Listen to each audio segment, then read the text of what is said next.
2024 সালের জুলাই। দেশ তখন অস্থির, উত্তাল, রাজপথ রক্তাক্ত। তরুণেরা প্রাণ দিচ্ছেন হাসিনার পুলিশের গুলিতে। একের পর এক লাশ, আর তার সঙ্গে নেমে আসা নীরবতা, এক ধরনের পরিকল্পিত মিডিয়া নীরবতা। নানা চাপ, ভীতি আর অঘোষিত সেন্সরের মধ্যে বেশিরভাগ গণমাধ্যম পর্যাপ্ত কভারেজ দিতে পারছিল না। কিন্তু মানব জমিন থামেনি।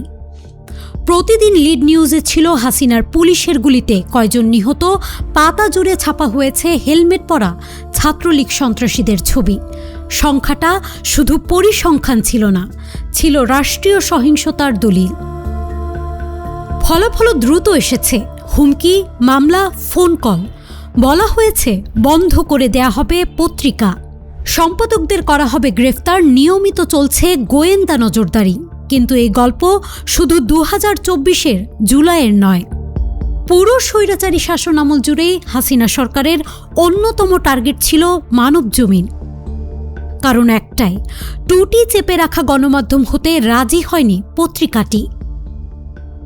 সরকারের দুর্নীতি, গুম, খুন, রাতের ভোট, প্রশাসনের দলীয়করণ, পুলিশকে রাজনৈতিক হাতিয়ারে পরিণত করা, সব কিছু নিয়ে ধারাবাহিকভাবে প্রশ্ন তুলেছে মানব জমিন।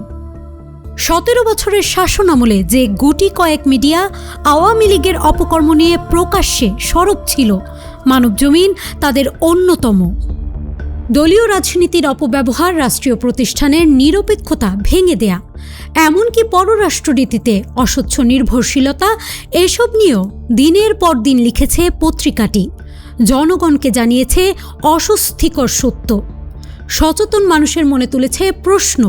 এই সাহসের মূল্যও দিতে হয়েছে।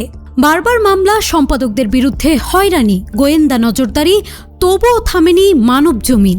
অন্যায় অত্যাচারের মুখে আপোষ না করে, ক্ষমতার তাবেদারি না করে, সত্য বলার অঙ্গীকার নিয়েই 29 বছরে পা রাখল মানব জমিন। এই পথ চলার শক্তি একটাই, পাঠক। সাহসের উৎস পাঠক। মানব জমিন শুধু একটি পত্রিকা নয়, এটি এক ধরনের অবস্থান, ক্ষমতার সামনে প্রশ্ন করার অবস্থান। 29 বছরে পা রাখার এই মুহূর্তে মানব জমিন পরিবার, পাঠক, দর্শক ও শুভানুদ্দায়ীদের প্রতি জানায় গভীর কৃতজ্ঞতা।